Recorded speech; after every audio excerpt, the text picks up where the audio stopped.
Ngatho nĩ ũndũ wa gũcoka ndĩrehoka no ũrathiĩ na mbere wega. Kĩengei Reverend Ben nĩakorwo akĩ-make a U-turn thutha wa ndeto iria ikoretwo igĩthiĩ na mbere gũkũ nenda-inĩ nĩ ũndũ wa ndũgũ yake na Damask Spears ĩrĩa ĩingĩrĩtie mũtumia wake oho gatagatĩ.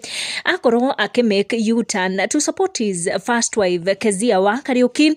Kezia has been working hard on her goals kuma rĩrĩa agĩtiganire na Kĩengei, na nĩ twakorirwo tukiona akĩhingũra a salon ĩkoretwo ĩgĩka wega kũrĩa Kahawa, na rĩu Kezia has opened cukuru wa gũthomithia arĩa marenda kũmenya ũhoro ũyũ ũkĩgiĩ beauty, and you can see the photos Kĩengei agĩkorwo akĩnengereria andũ gũkũ nenda-inĩ thutha wa gũgĩkorwo agĩ-visit Kezia, kũrĩa akorwo akĩrekereria also a message agĩ-support Kezia na njĩra nene mũno gatagatĩ wa ndeto ici cikĩmwĩgiĩ irathiĩ na mbere gũkũ nenda-inĩ. Akorwo akiuga made a stop over at Kahawa West to see the progress of Kez College of Beauty in her new Kahawa branch. Akiuga ati Kezia wa Kariuki is ensuring that our young men and women enroll in beauty courses in a classic class which will see us receive the best molded beauty experts.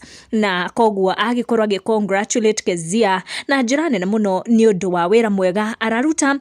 Indeed, kairitu gaka nĩ kararuta wĩra mũthaka mũno. All the best to our girl. She is definitely doing an amazing job. Make sure and turn on your notification or subscribe nĩguo hingo ciothe ũkamũkĩra video sheet. Also make sure nĩ visit our page Kikuyu Community News on TikTok. We just opened the page a few days ago and definitely tũrathiĩ na mbere na gũkũnengereria marĩa mareyumĩria gũkũ gwa Kikuyu Community News.